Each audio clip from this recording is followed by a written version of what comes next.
Kalian tahu nggak, di era Pak Joko Widodo itu banyak sekali pejabat yang korupsi, bahkan triliunan sampai miliaran juga gitu loh.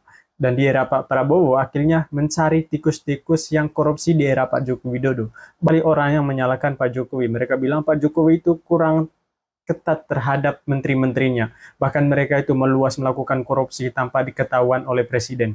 Perlu kalian ketahui ya, presiden itu bukan Tuhan.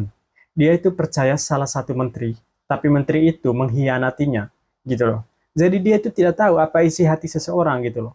Sebaik-baiknya presiden terhadap masyarakat Indonesia, tidak tahu semuanya tentang menterinya, tidak tahu isi hati orang gitu loh. Jadi kita tuh jangan saling menyalahkan.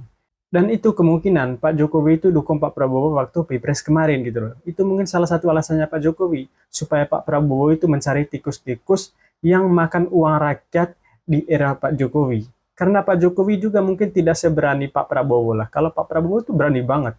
Sampai orang yang kita tidak terduga dia itu melakukan korupsi, ketangkap cuy. Kalian tahu nggak, di era Pak Prabowo sekarang itu yang paling sibuk adalah KPK sama Kejaksaan Agung. Mereka yang paling sibuk sekarang.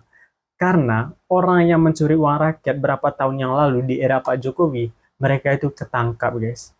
Korupsi berapa tahun yang lalu bisa terungkap sekarang. Gila nggak itu? Pak Prabowo itu memang, wah itu presiden terbaik. Mereka itu tidak ingin pejabat itu ambil uang rakyat. Itu makanya dia itu bangun Danantara ya. Karena Danantara itu uang masyarakat yang tabung di sana gitu loh. Istilah uang darurat untuk negara Indonesia lah. Misalnya nanti Perang Dunia Ketiga, kita masih punya uang darurat.